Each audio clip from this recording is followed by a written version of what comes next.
आज मैं आपसे कुछ ऐसा ज्ञान, कुछ ऐसी बातें शेयर करने वाला हूँ जो शायद आपकी ज़िंदगी ही बदल दे। हमारे चारों युगों में सतयुग, द्वापर युग, त्रेता युग और कलयुग, इन सभी युगों के मुकाबले कलयुग में जो मनुष्य की जो आयु है, जो आयुष्य है वो बहुत कम है। मनुष्य मुश्किल से 70-80 साल तक जी पाता है। हमारे बाकी के युगों में सतयुग, द्वापर युग, त्रेता युग, इन जो युगों में मनुष्य की जो आयु होती थी वो बहुत लंबी होती थी। मनुष्य 15,000, 20,000 इस तरीके से हजारों सालों तक मनुष्य जीवित रहते थे। लेकिन इस कलयुग में मनुष्य की तो आयु जो है वो बहुत कम है इन बाकी युगों के मुकाबले। कलयुग में बाकी युगों के मुकाबले पाप कहीं गुना ज़्यादा है। जो सतयुग जो था, द्वापर युग, त्रेता युग, इन युगों में पाप अधर्म जो था वो था, लेकिन कहीं गुना कम था इस कलयुग के मुकाबले। बल्कि इन सतयुग, द्वापर युग, इन युगों में तो मनुष्य की आयु जो थी वो तो लंबी होती ही थी, साथ साथ चारों तरफ हरियाली, सुख समृद्धि, ऐश्वर्य वाला जीवन, चारों तरफ आनंद ही आनंद था। लोगों को खाने में भी 56 भोग मिलते थे इन सतयुग, त्रेता युगों में। लेकिन आज इस कलयुग में इतना संघर्ष करने के बाद, मेहनत करने के बाद मनुष्य को, इंसान को दाल रोटी भी मुश्किल से मिलती है। 56 भोग तो दूर की बात रही। कलयुग में पाप, अधर्म, दुख, पीड़ा, वेदनाएं कहीं गुना ज़्यादा है सतयुग, द्वापर युग, इन युगों के मुकाबले। और जो सतयुग, त्रेता युग, ये जो युग थे, इन युगों में सुख, समृद्धि, ऐश्वर्य, आनंद, ये चीज़ें कहीं गुना ज़्यादा थी कलयुग के मुकाबले। तो अगर आप ये चाहते हैं कि इस कलयुग जैसे युग में हमें जन्म तो मिल गया, अभी जो होना था वो हो चुका, लेकिन इस कलयुग में जन्म लेने के बाद भी क्या हम सतयुग जैसा आनंद मंगल जीवन व्यतीत कर सकते हैं? क्या ये संभव है कि इस कलयुग में हम अपना जीवन सफल बना सके? क्या इस कलयुग में भी सतयुग जैसे सुख का अनुभव किया जा सकता है? सफल बनाने का मतलब सिर्फ धन संपत्ति बनाना नहीं, वो सब तो चाहिए ही, लेकिन उसके साथ साथ हमें ये कोशिश करनी है कि हमें इस मृत्यु लोक में फिर से ना आना पड़े। हमें फिर से किसी भी स्त्री के गर्भ में, किसी भी माता के गर्भ में फिर से आना ना पड़े, और हम इस जन्म मृत्यु के चक्र से ही आज़ाद हो जाए। हमें इस जीवन मरण के चक्र से मुक्ति मिल जाए, हमें मोक्ष की प्राप्ति हो, हमें मोक्ष मिल जाए। भले इस जन्म में आपने कितनी भी सक्सेस हासिल की, कितना भी धन अर्जित किया, पैसा कमाया, बड़े बड़े महल खड़े किए, लेकिन ये सब आप भोग के भोगोगे कितना? इस कलयुग में मनुष्य की आयु ही मुश्किल से 70-80 साल होती है। तो अभी आप खुद सोचो, ये सब चीज़ें आप भोग के भोगोगे कितना? मृत्यु के बाद फिर से कहीं और जन्म होगा, फिर से सब कुछ जीरो से शुरू करना पड़ेगा। जो कमाया वो तो सब रह गया यहीं पर, यही धरा रह जाने वाला है। एक पाई, एक पैसा भी आपके साथ वहाँ ऊपर नहीं आने वाला। जो भी आपने कमाया वो सब कुछ यहाँ का यहाँ ही धरा रह जाने वाला है। एक पैसा भी आपको वहाँ परलोक में काम नहीं आने वाला। फिर से आपको मृत्यु के बाद कहीं और जन्म लेना पड़ेगा। फिर से किसी माता या स्त्री के गर्भ में आपको 9 महीने 9 माह तक कई प्रकार की पीड़ा और वेदनाएं झेलनी पड़ेगी। जब कोई शिशु माता के गर्भ में होता है तो उसे कई तरीके की पीड़ा वेदनाएं झेलता है वो शिशु गर्भ के अंदर। माता के गर्भ के अंदर मल मूत्र के बीच में शिशु रहता है, उसे कई तरह की पीड़ा वेदनाएं झेलता है, असहनीय पीड़ा वेदनाएं झेलता है शिशु गर्भ के अंदर। और जन्म के दौरान भी शिशु को और माता को, दोनों को असहनीय पीड़ा वेदनाएं झेलनी पड़ती है। तो क्या आप ये चाहते हैं कि इस गर्भ की पीड़ा से हमें मुक्ति मिल जाए, हमें फिर से किसी भी गर्भ में आना ना पड़े, हम इस जन्म मरण के चक्र से ही मुक्त हो जाए? कितना भी हमने धन कमाया, लेकिन उसके बदौलत हम मुक्ति, मोक्ष को तो नहीं प्राप्त कर सकते। इस कलयुग जैसे पापी युग में हमें पैसा देने पर सर्व प्रकार के काम होते हैं, लेकिन उस परलोक में, उस ईश्वर के धाम में ये नियम नहीं है कि पैसा देने पर आप मोक्ष को प्राप्त कर सकते, पैसा देने पर आपको मुक्ति मिल जाए।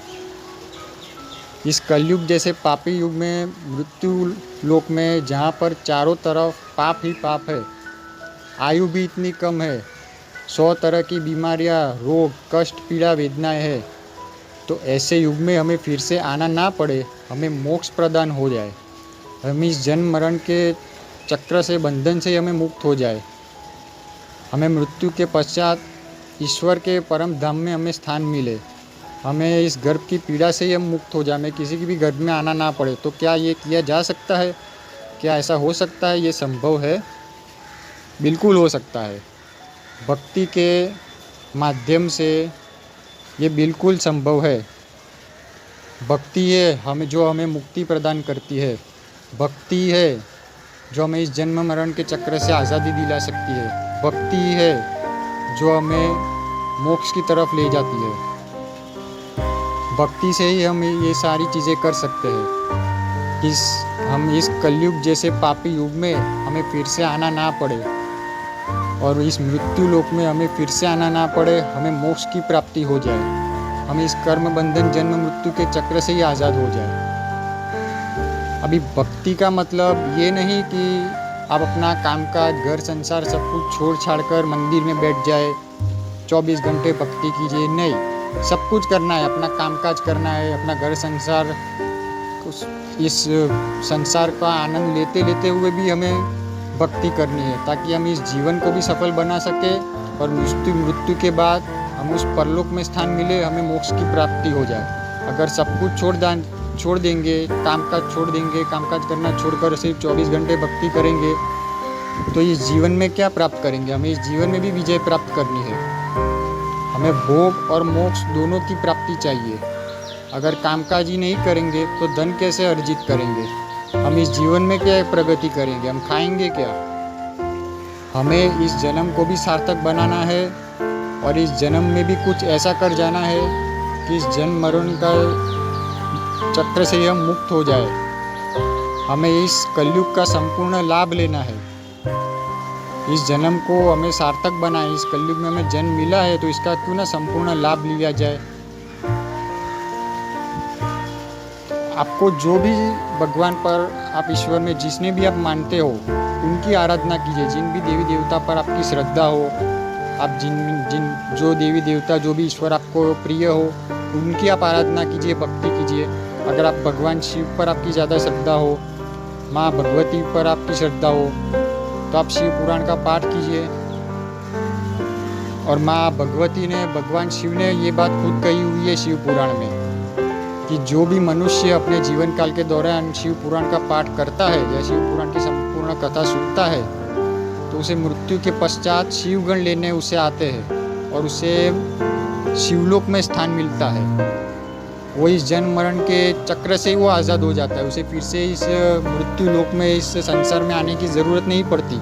वो सर्व बंधन से मुक्त होकर उसे परलोक में स्थान मिलता है, शिवलोक में, जहाँ पर माता पार्वती रहते हैं, महादेव जहाँ पर रहते हैं। ऐसे परम धाम में उसे स्थान मिलता है, जहाँ पर चारों तरफ सुख ही सुख है, आनंद ही आनंद है, दिव्य शरीर की प्राप्ति होती है उसे। इतना महान पुण्य फल प्राप्त होता है शिव पुराण का पाठ करने का, कि वो जो जीव है वो इस जन्म मरण के चक्र से ही मुक्त, आज़ाद, उसे इस मृत्यु लोक में फिर से जन्म लेने की ज़रूरत ही नहीं पड़ती। उसे शिवलोक में परम स्थान मिलता है, जहाँ पर चारों तरफ सुख ही सुख है, आनंद ही आनंद है। आप अपना घर संसार कामकाज सब कुछ कीजिए, लेकिन ये इसके साथ साथ आप थोड़ा बहुत टाइम आध्यात्मिक जीवन में भी लगाइए। आध्यात्मिक जीवन को भी आप थोड़ा बहुत टाइम दीजिए, थोड़ा समय दीजिए। रोज का 15 मिनट, 20 मिनट, आधा घंटा, जितना भी आप वक्त दे सके उतना ही आध्यात्मिक जीवन में भी आप बिताइए, क्योंकि यही एक चीज़ है जो आपको ये सर्व प्रकार के बंधनों से मुक्त कर सकती है। क्योंकि सिर्फ यही जीवन है जो संपूर्ण जीवन नहीं है।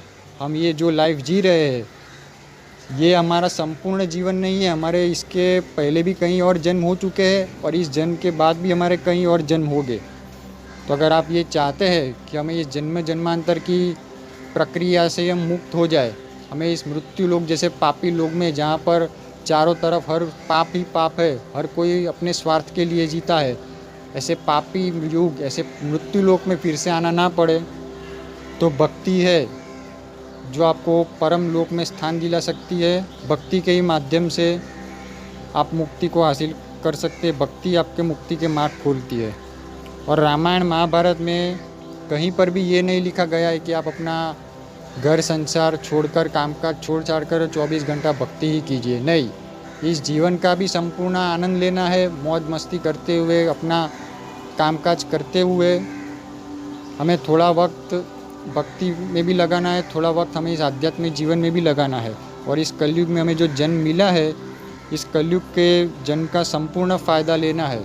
क्योंकि इस जो युग थे, सतयुग, त्रेता युग, इन सारे युगों में हजारों सालों तक तपस्या करने पर मनुष्य को जो कर्म फल प्राप्त होता था, आज इस कलयुग में वो सहज ही हमें थोड़े समय में प्राप्त हो जाता है।